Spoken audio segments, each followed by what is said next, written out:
Want hier hun bijzondere, soms zelfs verbazingwekkende huistuin- en keukenremedies presenteren. Zij zijn er heilig van overtuigd het middel tegen een kwaal gevonden te hebben. De deelnemers moeten ons huisartsenpanel overtuigen van hun wondermiddel. Huisartsen Jackie van Kemenade, Roels Meisters en Tamara de Weijer gebruiken hun jarenlange ervaring om te beslissen of zij een middel verder willen laten onderzoeken.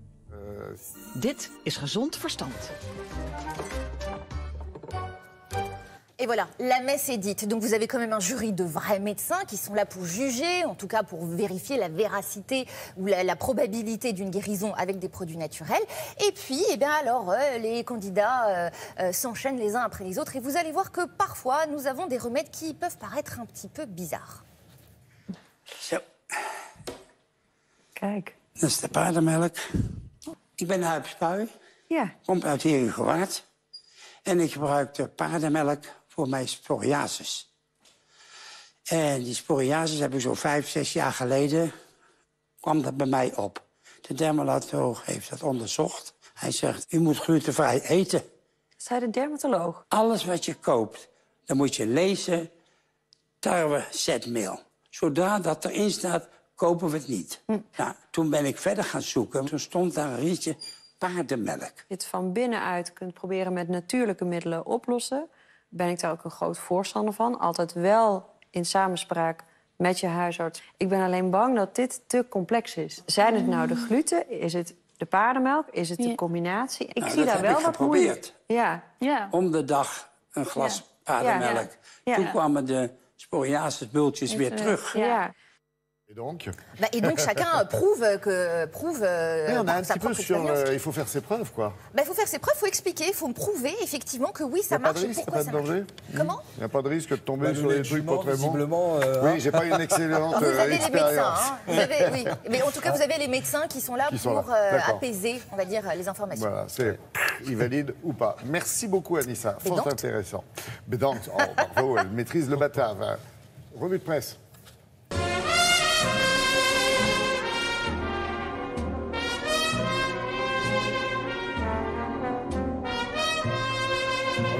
Oui, mais culte et culturel avec Patrice Romden. Et on va commencer par quelques dessins du Canard enchaîné, hebdomadaire en vente libre depuis hier et jusqu'à mercredi Ah oui, c'est ça, prochain. on est jeudi.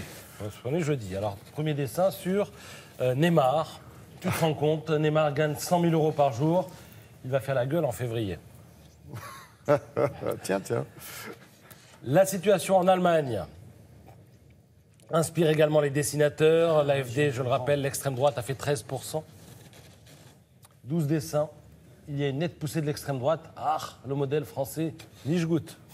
C'est Angela Merkel qui parle. Arrêtez ce désordre économique. Et que l'on retrouve sous le trait de crayon de Lefred Touron, puisqu'elle essaie de faire sa coalition, la fameuse coalition jamaïcaine, vous savez, avec les libéraux d'un côté et les verts de l'autre. Ce n'est plus de mon âge, dit-elle. Et J'adore au les milieu, petites coule la étoiles, rivière. c'est pour la douleur. Et on termine avec un dessin absurde, mais ça fait rire, de Diego Aranega. C'est Macron qui parle. Eh bien voilà, 5 points en plus, c'est sa cote de popularité. Hein. Et ça compense les 5 euros d'APL en moins. Aucun rapport, mais voilà. Voilà pour le Canard enchaîné cette semaine. Alors, maintenant, si je vous parle de sourire, de regard envoûtant, de mains sagement croisées... La Yoconda, si. Pero, il y a l'autre Yoconda, la otra Yoconda, la Joconde nue. Il y a une autre Joconde, la voici. C'est un dessin au charbon de bois. Alors, cette œuvre, attention, est conservée au musée Condé du domaine de Chantilly depuis le 19e siècle. Et la question, c'est de savoir si c'est Léonard de Vinci qui l'a faite ou pas. Alors évidemment, on a envie de le croire, parce qu'elle est en France, parce que ce serait une belle histoire. Ce dont on est certain, c'est que cette œuvre est issue des ateliers de l'artiste italien, mais ça peut être lui ou un des élèves. Qu'elle a été peinte entre 1485 et 1538. C'est précisément l'époque où vécut Léonard de Vinci. Que les papiers composant l'œuvre sont d'origine vénitienne. Bonne nouvelle, les ateliers de Léonard de Vinci étaient dans le coin. Que les mains... Quand on regarde, et on va la revoir, la photo rappelle les mains de la Joconde, mais, il y a un petit mais, le haut du tableau, il y a des hachures qui sont dessinées par un artiste droitier, disent les experts. Léonard de Vinci, lui, dessinait, paraît-il, comme un gaucher. Il était ambidextre. Hein. Bah, voilà. Oui, ça arrive souvent, Mais d'ailleurs, il chez les dessinait artistes. souvent... Bon. Alors, 10 experts, actuellement, sont au chevet de ce tableau, qui est au Louvre. Et on saura, nous dit-on, dans 2 ans, ce qu'il en est, auteur Léonard de Vinci ou pas. Dans 2 ans, c'est en 2019. Et comme par hasard, dans 2 ans, le domaine de Chantilly célébrera le 500e anniversaire de la mort de Léonard de Vinci. Donc ça tomberait quand même super bien si 2 semaines avant, on disait, vous savez quoi, on a retrouvé Ça, alors, venez, c'est dingue le hasard. viendez, on va regarder ensemble.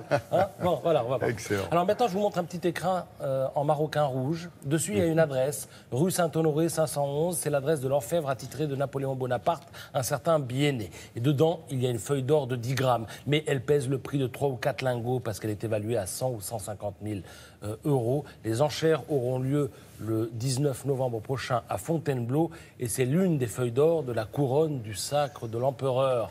Parce que lors du sacre, l'empereur avait 44 feuilles. Et lorsqu'on lui a apporté la couronne, il a dit c'est un petit peu lourd. Donc l'orfèvre en a retiré 6 qu'il a donné à ses 6 filles. Il y en a 5 qui sont dans la nature. Une qu'on a retrouvée un jour parce qu'elle est tombée par terre. C'est la saison. Hein. Et la 6e est en vente. Les feuilles mortes se ramassent à l'appel. Elles peuvent rapporter gros. Allez.